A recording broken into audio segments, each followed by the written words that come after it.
படம் ரொம்ப நைஸா இருக்குது. அடிப்பொலி படம். அடிப்பொலி படம். பிருத்திவிராஜ் நல்ல அடிப்பொலியாட்டு செய்திருந்தது. அடிப்பொலி படம். இது அவன் ரொம்ப பிருத்திவிராஜ் ஃபேன். அதாவது ஒரு நோவல் படம். நாவல் படிச்சீங்களா? ஆமா, நோவல் படிக்கணும். நான் படிக்க போறேன். படிக்க போறீங்க? ஆமா, இது பார்த்துட்டு நீங்க படிக்க போவேன். ரொம்ப நல்லா இருந்துச்சு ப்ரோ. எல்லாருமே அவங்களோட ரோலை ரொம்ப நல்லா பண்ணியிருக்காங்க. நான் பயந்துட்டு தான் வந்தேன். நான் நாவல் படிச்சதுனால ஒரு பயம் இருந்துச்சு, இந்த படத்தை வந்துட்டு ஜஸ்டிஃபை பண்ணிருவாங்களா, ஏன்னா அவங்களோட லைஃப் வந்துட்டு ரொம்ப பெருசா இருந்துச்சு, அதை கண்டிப்பா ஸ்கிரீன்ல கொண்டு வந்துட முடியுமான்னு நினைச்சேன். அவங்க ரொம்ப சூப்பராகவே பண்ணிருக்காங்க. ரொம்ப நேச்சுரலா நடிச்சிருக்காங்க. ரொம்ப நேச்சுரலாவே நடிச்சிருக்காரு. எழுத்துல இருக்கிறப்போ ஒவ்வொரு விஷயமும் ரொம்ப மைனூட்டா சொல்லியிருப்பாங்க. அது எல்லாமே வந்துட்டு இவங்க கேமரால மாத்தி எடுக்கிறப்போ அதை நல்லா பண்ணியிருக்காங்க. அவங்க கால்ல இந்த விதமா தான் நடந்தாங்கிறத கூட அவங்க சரியா பண்ணியிருக்காங்க. அந்த மாதிரி அவங்க நல்லாவே பண்ணியிருக்காங்க. ரொம்ப நல்லா நடிச்சிருக்காங்க. அவங்களோட போர்ஷன் ரொம்ப கம்மி தான், பட் இருந்தாலும் அந்த ஜஸ்டிஸ் அவங்க பண்ணியிருக்காங்க. நல்லாவே நடிச்சிருக்காங்க. யாரோ ஒரு படத்துல வில்லன்லாம் இல்ல ப்ரோ. இது அவரோட லைஃப் ஸ்டோரி தான். ஃபேமிலின்னு மட்டும் இல்ல, ஒவ்வொரு இண்டிவிஜுவலும் பார்க்கணும். படம் ரொம்ப நல்லா இருந்தது. பார்க்க வேண்டிய படம். என்ன இது பண்ணிருக்காங்க மெயினா கதை இது வந்து ஒரு ரியல் லைஃப் ஸ்டோரின்றப்போ ரொம்ப கனெக்ட் பண்ணிக்க முடிஞ்சுச்சு. சேம் டைம் சில விஷயம்லாம் அங்க ரியலா நம்ம இருந்த மாதிரி ரொம்ப ஃபீல் பண்ணுவோம்.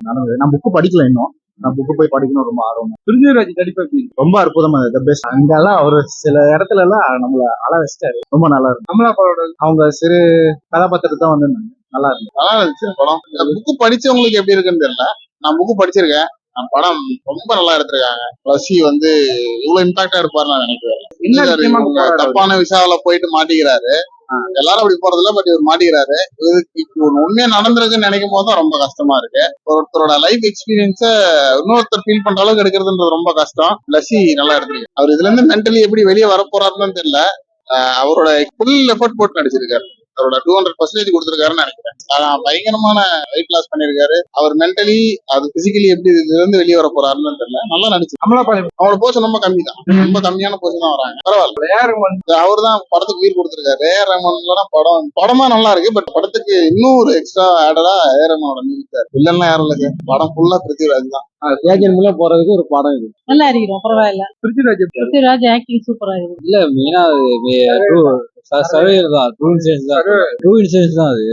நல்லா எடுத்திருக்காங்க. ஏன்னா இங்க இருக்கவங்களுக்கு எப்படி கனெக்ட் ஆகும் தெரியாது. ஏன்னா கேரளாவுக்கு கண்டிப்பா வந்து ரொம்ப கனெக்ட் ஆகும். இல்ல நம்ம ஆளுங்க இங்க இருந்து போறாங்க. நிறைய பேர் போறாங்க. இந்த மாதிரி நிறைய பேர் நடந்திருக்கு. விஷயம் வந்து வெளியே வரது இல்ல. அது வரைக்கும் ட்ரூவா நடந்த ஒரு இன்சிடென்ட் தான். ஒருத்தரோட லைஃப் டெசர்ட்ல இருந்து எப்படி வெளியே வராங்க, அதான் ஸ்டோரி. சர்வைவ் ஃபுல்லா.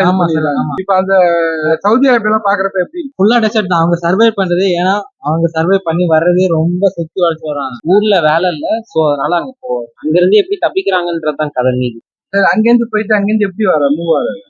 அங்கிருந்து போயிட்டு அங்கிருந்து எப்படி வர மூவ் ஆறாங்க. அதுதாங்க கதை.